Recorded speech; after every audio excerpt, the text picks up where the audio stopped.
ಒಬ್ಬ ವ್ಯಕ್ತಿ ಉದ್ಯೋಗವನ್ನು ನೆಚ್ಚಿಕೊಂಡು ಜೀವನದಲ್ಲಿ ಹೇಗೆ ಬರ್ಬೋದು ಎನ್ನುವುದಕ್ಕೆ ಶ್ರೀ ದೇವರಾಜರವರು ಒಂದು ಉದಾಹರಣೆ, ಒಂದು ಮಾಡೆಲ್ ವ್ಯಕ್ತಿ. ಇವರು ವ್ಯಾನಿಟಿ ಮತ್ತು ಸ್ಕೂಲ್ ಬ್ಯಾಗ್ ತಯಾರಕರು ಹಾಗೆಯೇ ಮಾರಾಟಗಾರರು.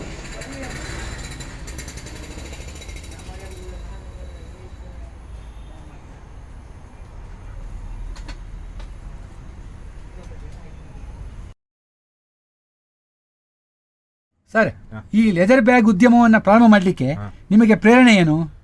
ಪ್ರೇರಣೆ ಅಂದರೆ ಇದು ನಾವು ಓದ್ತಾ ಇತ್ತು, 7ನೇ ಕ್ಲಾಸ್ವರೆಗೆ ಓದ್ತು. ಮತ್ತೆ ಓದಲಿಕ್ಕೆ ಆಗಲಿಲ್ಲ, ಬೆಂಗಳೂರಿಗೆ ಹೋಯಿತು. ಬೆಂಗಳೂರಿಗೆ ಹೋಗಿ ಲೆದರ್ ಗಾರ್ಮೆಂಟ್ಸ್ ಸೇರಿದೆ. ಅಲ್ಲಿ ಇದೆಲ್ಲ ಕಲಿತೆ. ಮತ್ತೆ ನನ್ನ ಸ್ವಯ ಉದ್ಯೋಗ ಮಾಡುವ ಅಂತ ಹೇಳಿಬಿಟ್ಟು ಊರಿಗೆ ಬಂದು ಎಲ್ಲ ನಾನು ಎಲ್ಲೆಲ್ಲಿ ಕೆಲಸ ಮಾಡಿದ್ವಿ ಅಲ್ಲಿದೆಲ್ಲ ಕಟ್ ಪೀಸ್ ಲೆದರ್ ತಂದು ವೆಂಟಿ ಬ್ಯಾಗು, ಕಿಟ್ ಬ್ಯಾಗು ಇದೆಲ್ಲ ಮಾಡಿ ಊರಲ್ಲಿ ಸೇಲ್ ಮಾಡ್ತಾಯಿದ್ದೆ. ಇಲ್ಲಿ ಜನರಿಂದ ನನಗೆ ಒಳ್ಳೆ ಪ್ರತಿಕ್ರಿಯೆ ಸಿಕ್ತು. ಅದಕ್ಕೋಸ್ಕರ ಅದನ್ನೇ ಮುಂದುವರಿಸ್ಕೊಂಡು ಇಲ್ಲಿ ತನಕ ಮಾಡ್ತಾಯಿದ್ದೆ ನಾನು.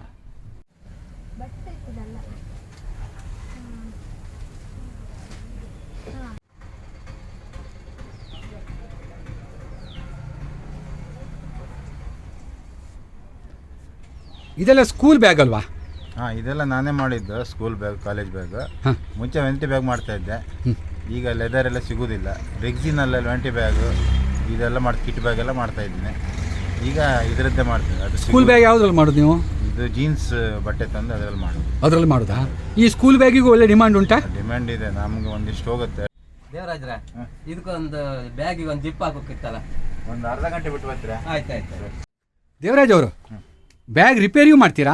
ರಿಪೇರಿ, ಹೊಸ ಬ್ಯಾಗು ಮಾಡ್ತೀವಿ, ರಿಪೇರಿನೂ ಮಾಡ್ತೀವಿ.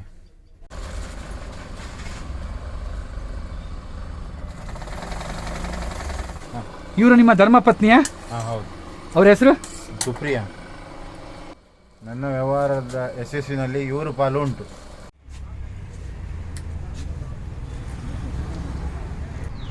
ಬರೀ 7ನೇ ಕ್ಲಾಸ್ ಓದಿ ಜೀವನದಲ್ಲಿ ಇಷ್ಟು ಮುಂದೆ ಬಂದಿದ್ದೀರಿ. ಇಂದಿನ ಯುವ ಜನತೆಗೆ ನೀವು ಹೇಳುವ ಹಿತ ನುಡಿಗಳೇನು? ವಿದ್ಯೆ ಇರಲಿ ಇಲ್ಲದೇ ಇರಲಿ, ಜೀವನದಲ್ಲಿ ಕಷ್ಟಪಟ್ಟು ದುಡಿದ್ರೆ ಮುಂದೆ ಬರಲಿಕ್ಕೆ ಹಲವು ದಾರಿ ಉಂಟು. ಇದೇ ನನ್ನ ಜೀವನದಲ್ಲಿ ಕಂಡ ಸತ್ಯ. ಈ ವಿಡಿಯೋಕ್ಕಾಗಿ ಸಹಕರಿಸಿದ್ದಕ್ಕಾಗಿ ಶ್ರೀ ಎಂ ದೇವರಾಜ್ರವರಿಗೆ ನನ್ನ ಹೃತ್ಪೂರ್ವಕ ಧನ್ಯವಾದಗಳು.